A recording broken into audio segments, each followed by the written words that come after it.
Hey everybody, Rob from Premier Fitness and Massage here. I wanted to talk about IASTM, so Instrument-Assisted Soft Tissue Mobilization. Scraping is what some people refer to it as. So that's what this little tool is for. So it's metal, stainless steel, it's got some weight to it, looks kind of scary, but I was exposed to this about 8 years ago when I worked for chiropractors and physical therapists. They would do some of this with as part of their manual therapy treatments. A lot of physical therapists, chiropractors, things like that, people like that will use Graston. Graston is a form of instrument-assisted soft tissue mobilization, but they require that their students have a higher degree level than what massage therapists have. So it's really common for physical therapists, chiropractors, medical doctors, people like that will have more of like I'm not sure if a master's degree or at least a doctorate degree, basically.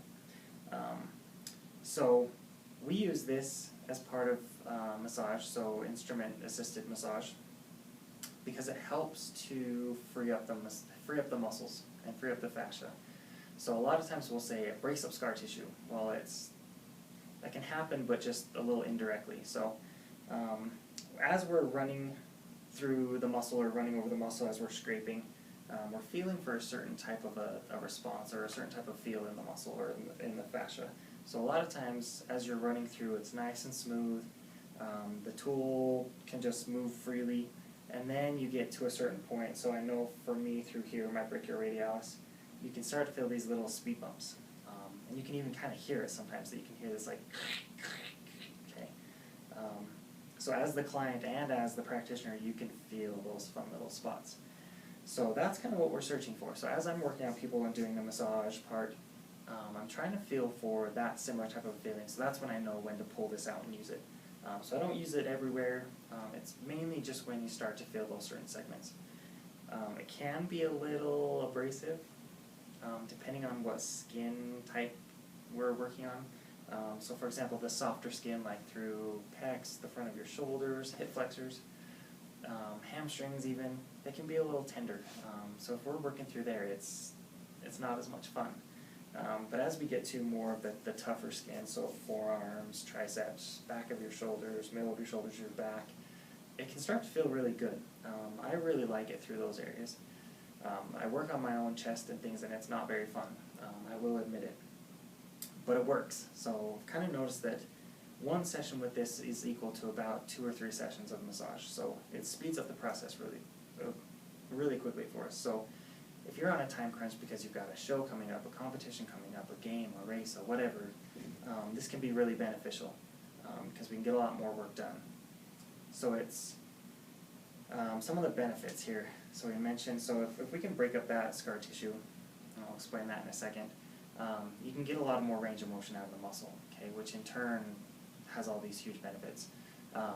So for example, if we have our bicep that's nice and tight, has that scar tissue, has that feeling that we're looking for, if that muscle is restricted to the point where it can't fully extend, it extends your shoulder, extends your elbow, then other muscles have to try and kind of take over for that lack of range of motion or that lack of function from that muscle.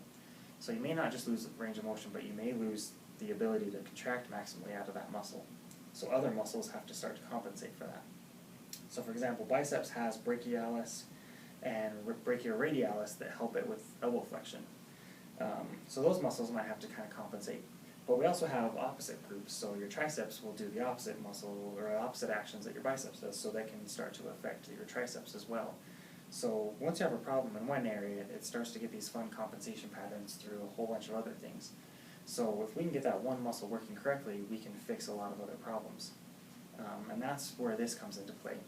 So when we say breaking up scar tissue, for example, we're not really right then and there breaking anything. So scar tissue is typically comprised of collagen fibers, and we've got some elastin fibers and things like that.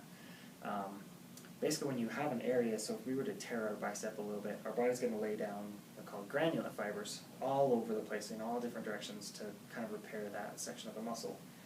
So then as we start to move it, as we start to contract it, it creates lines of pull in the muscle.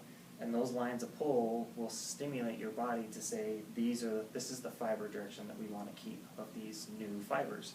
So anything that's going the wrong way, so for example this way, your body would dissolve that and get rid of it.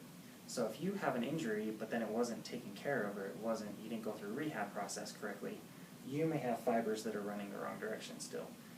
A lot of people don't want to move a muscle when it's torn. They kind of baby it, for example. So then we get these nice solidified new collagen fibers out of those granule fibers that are now really strong. So it takes a little bit of work to get them to go away. Okay. So with this, it's when we say we scrape through that area, we can't exactly break scar tissue directly by doing that. That would be pretty sad if something so simple as just doing this is going to actually tear some of your collagen fibers, since they're pretty strong. So it's more if we're trying to give your body a stimulus to go back to that process, kind of restart that injury rehab process and say, hey, look at these fibers that are going the wrong direction, let's see if we can dissolve these. So it can be a little aggressive because we're kicking your body back into an inflammatory response, we're kicking it back into an injury process. So even from that, you can kind of see that my arm's a little red from doing that. That's common. That's hyperemia, it's called. It's where you're getting some extra blood flow to the surface, so it's turning red. So it's not irritated. You'll start to see on some people, depending on what area they're working on, they might start to get little red dots, which is called petechiae. You've broken open a capillary, and so now you've got a bruise starting. My training with this is that you don't need to go to the point where you've totally covered them with petechiae, for example. I've seen some practitioners where they don't stop until it's to that point. And that's fine, that's what you want to do. I was taught that that's not necessary to go to that point. That particular idea comes from old Chinese medicine, it's called gua sha, where they would use lots of different objects to sit there and scrape until you did get to that point where you bruised, because the idea was that's how your body gets rid of toxins, was you basically bleed it out. So similar idea with cupping and things like that you may have seen. Whereas nowadays we know that we've got detox centers, we've got organs that actually detox your body, so there's no need to make you try and bleed out toxins, basically. So I was trained that you can stop well before that point. You might get some. I do have some clients that respond really quickly and they get that petechiae really fast in certain areas. So sometimes it can't be avoided. But my goal isn't to cover you in a big, fun, petechiae red raspberry bruise. Okay? It's not, there's a certain point in my mentality of where you're not kicking your body into a recovery process, you're now going to kick it into a protective mode. So we want to try and find that balance of we need to do enough to where we're starting that rehab process, but we're not doing so much that we're going to kick your body into more protective and have it just lay down more scar tissue. That would kind of be bad. So that is basically my philosophy and my little introduction to IASTM. If you have any more questions about it, let me know. If you want to try it, same thing, let us know.